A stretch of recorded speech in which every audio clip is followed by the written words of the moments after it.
आज जब हम इंडियन सिनेमा की बात करते हैं तो सबसे बड़ा सवाल यही उठता है, क्या अब भी थिएटर में जाकर फिल्म देखना लोगों के लिए उतना ही जरूरी है, या ओटीटी, मोबाइल और होम थिएटर ने सिनेमा हॉल्स की जान निकाल ली है।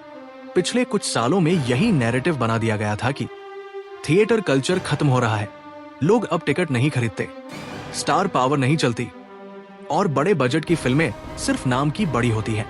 लेकिन इसी माहौल में अचानक एक फिल्म आती है जो सारे एक्सपर्ट्स, सारे एनालिस्ट्स और पूरे फिल्म बिजनेस के कैलकुलेशन को उल्टा कर देती है। इस फिल्म का नाम है धुरंधर। ये कोई नॉर्मल हिट फिल्म नहीं है, ये कोई ओपनिंग डे कलेक्शन का चमत्कार नहीं है, ये कोई वीकेंड बूस्ट से बनी सफलता नहीं है। धुरंधर एक ऐसा फेनोमेन बन चुकी है जो हर गुजरते दिन के साथ और ज्यादा मजबूत होती जा रही है। आमतौर पर फिल्मों का ग्राफ ऐसा होता है, पहले दिन हाई, फिर धीरे धीरे गिरावट, दूसरे हफ्ते में कमजोरी, तीसरे हफ्ते में स्क्रीन्स कम। लेकिन यहां कहानी उल्टी है। यह फिल्म सीढ़ियां दर सीढ़ियां ऊपर चढ़ रही है। हर दिन कलेक्शन बढ़ रहा है, हर दिन भीड़ बढ़ रही है, हर दिन चर्चा और ज्यादा तेज हो रही है। और सबसे बड़ी बात, यह फिल्म दूसरी फिल्मों को रिलीज ही नहीं होने दे रही। बड़े बड़े प्रोड्यूसर्स, बड़े बड़े स्टार्स और साउथ से लेकर बॉलीवुड तक सब लोग रुके हुए हैं। शाहरुख खान, आमिर खान, साउथ के टॉप डायरेक्टर्स, सबके प्रोजेक्ट्स होल्ड पर हैं। क्यों? क्योंकि धुरंधर किसी के कंट्रोल में नहीं आ रही। यही वजह है कि इस फिल्म को सिर्फ एक मूवी नहीं बल्कि एक इंडस्ट्री शेकिंग इवेंट कहा जा रहा है।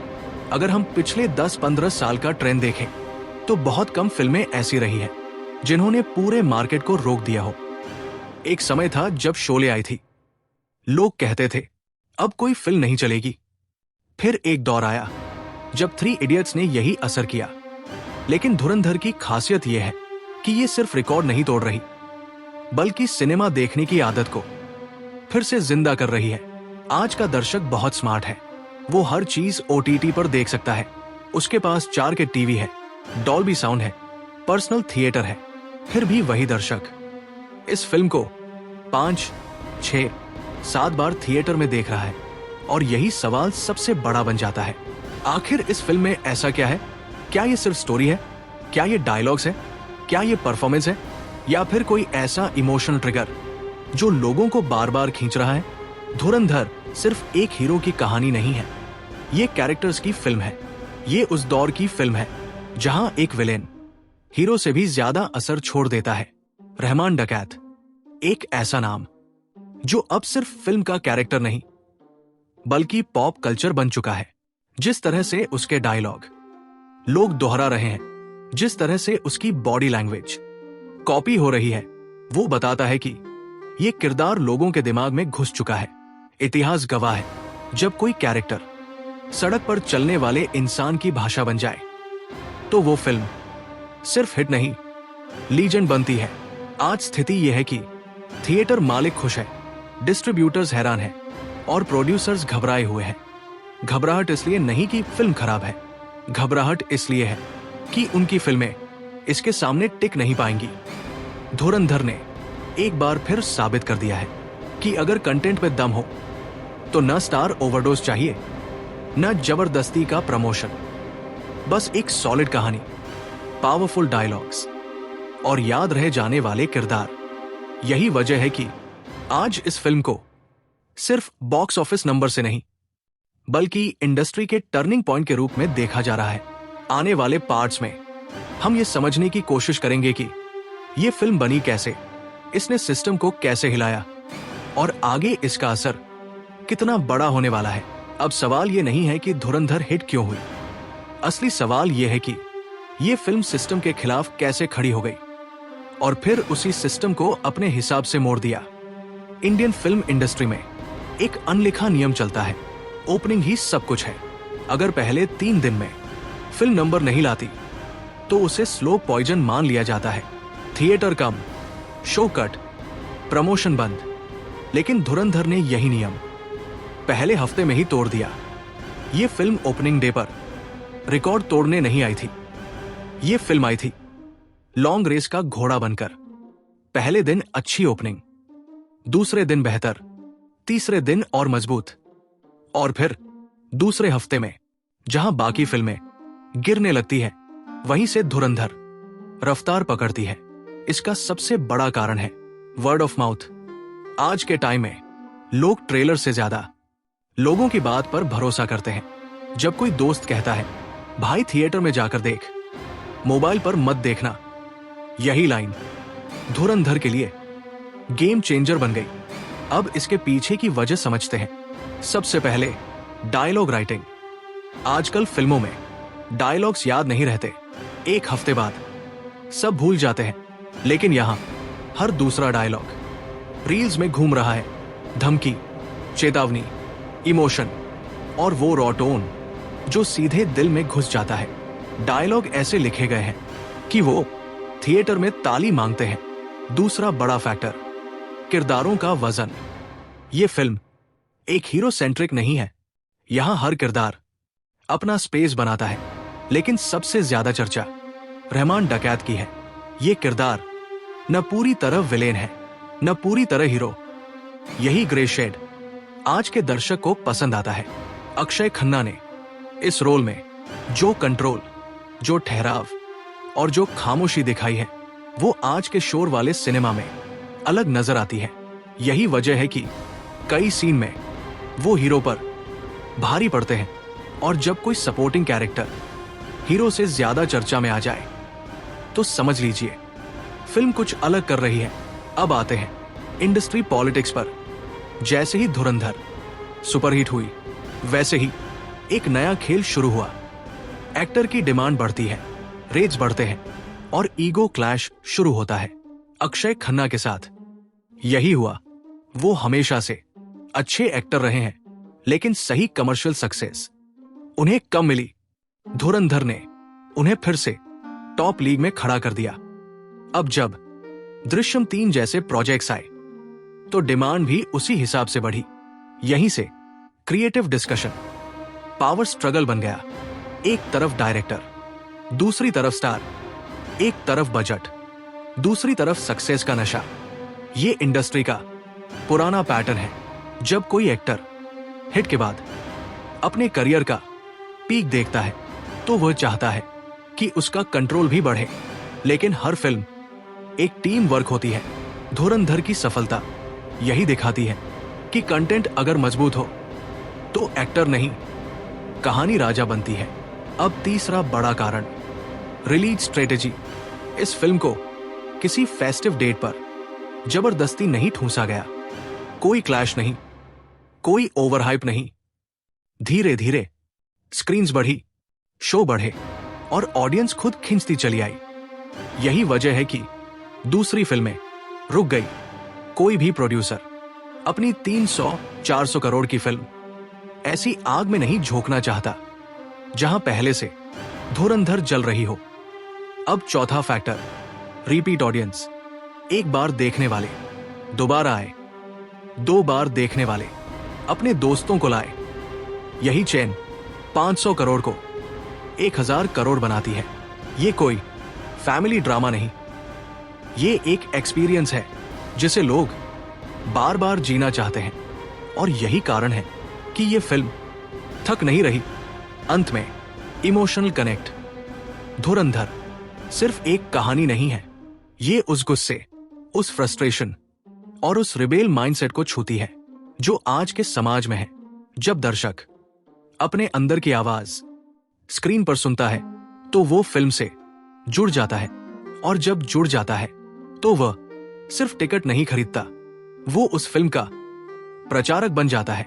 अगले पार्ट में हम बात करेंगे कि इस फिल्म का इंडस्ट्री, भविष्य की फिल्मों और आने वाले पार्ट्स पर क्या असर पड़ेगा।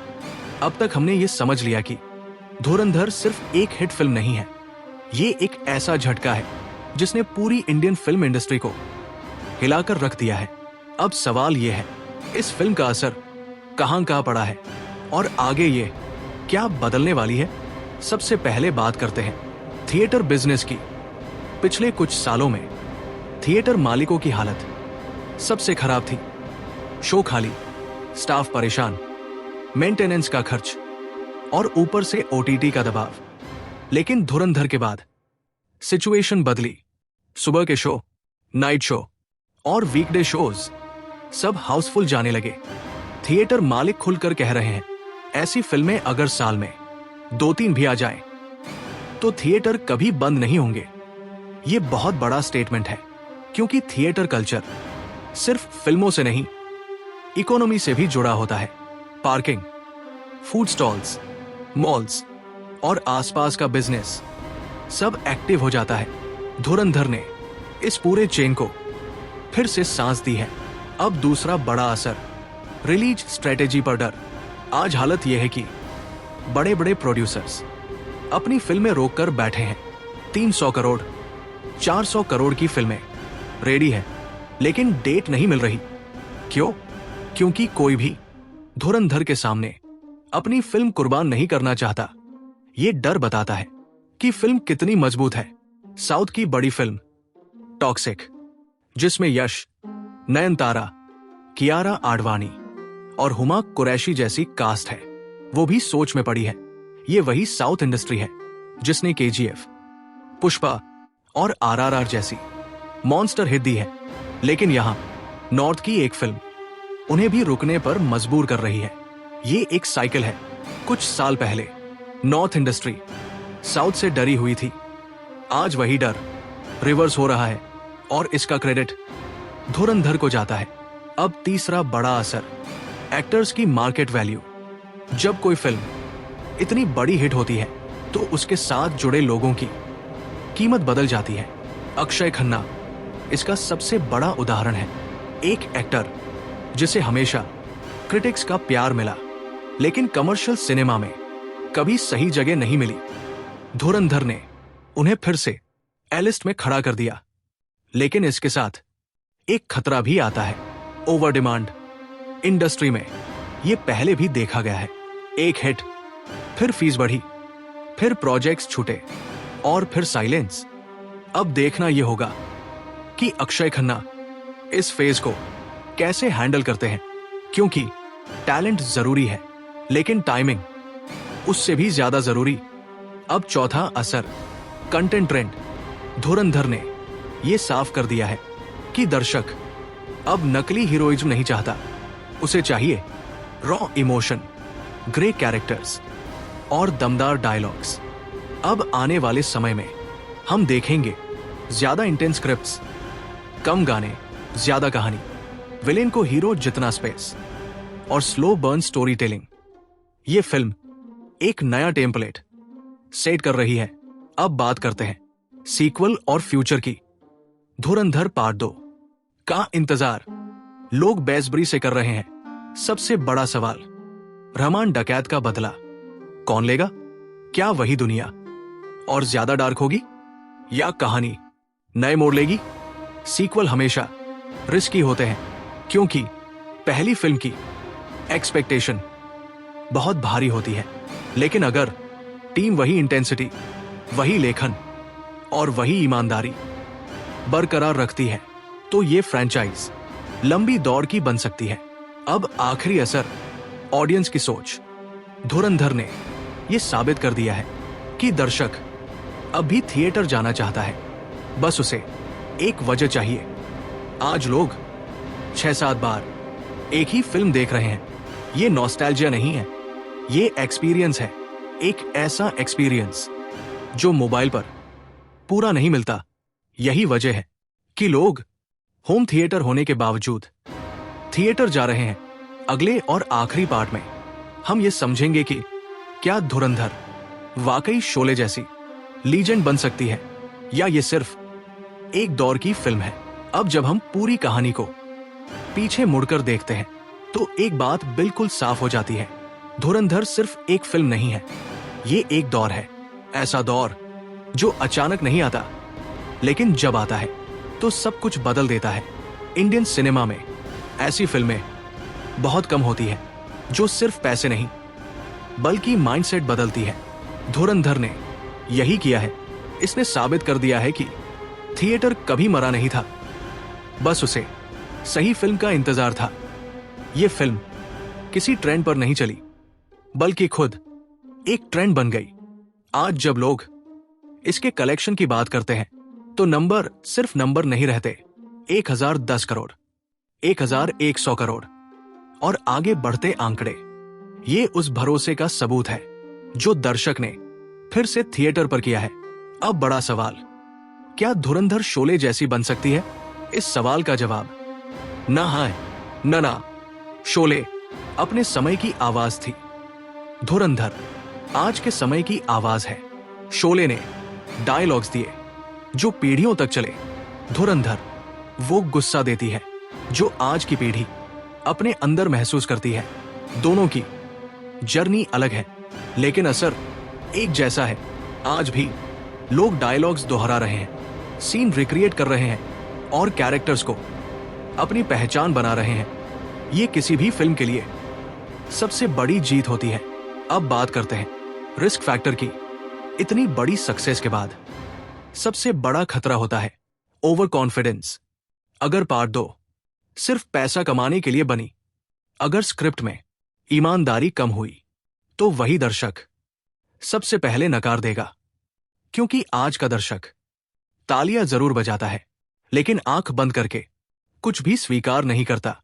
धुरंधर की टीम के पास एक सुनहरा मौका है। या तो वे इस फ्रैंचाइज को लीजेंड बना सकते हैं या फिर जल्दी में खुद ही कमजोर कर सकते हैं। अब बात करते हैं इंडस्ट्री के भविष्य की।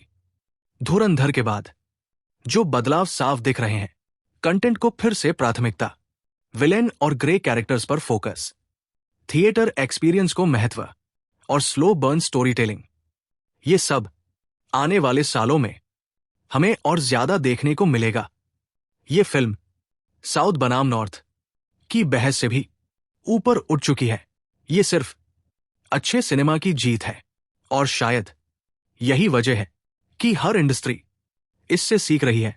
अंत में सबसे जरूरी बात, धुरंधर ने यह याद दिलाया है कि जब कहानी में जान होती है तो स्क्रीन खुद ब खुद जिंदा हो जाती है। लोग मोबाइल छोड़कर थिएटर आते हैं, सीटियां बजाते हैं और फिल्म को त्योहार बना देते हैं। अब सवाल आपसे, क्या आपको लगता है कि धुरंधर वाकई आने वाले सालों की सबसे बड़ी फिल्म बन पाएगी या ये सिर्फ एक दौर की ब्लॉकबस्टर बनकर रह जाएगी? अपनी राय कमेंट्स में जरूर लिखिए। अगर आपको ये डीप एनालिसिस पसंद आई हो तो वीडियो को लाइक कीजिए, दोस्तों के साथ शेयर कीजिए और ऐसे ही इंटेंस एनालिटिकल कंटेंट के लिए हमारे चैनल को सब्सक्राइब करना बिल्कुल मत भूलिए। मैं फिर मिलूंगा एक नए वीडियो के साथ। तब तक अपना ख्याल रखिए। Take care.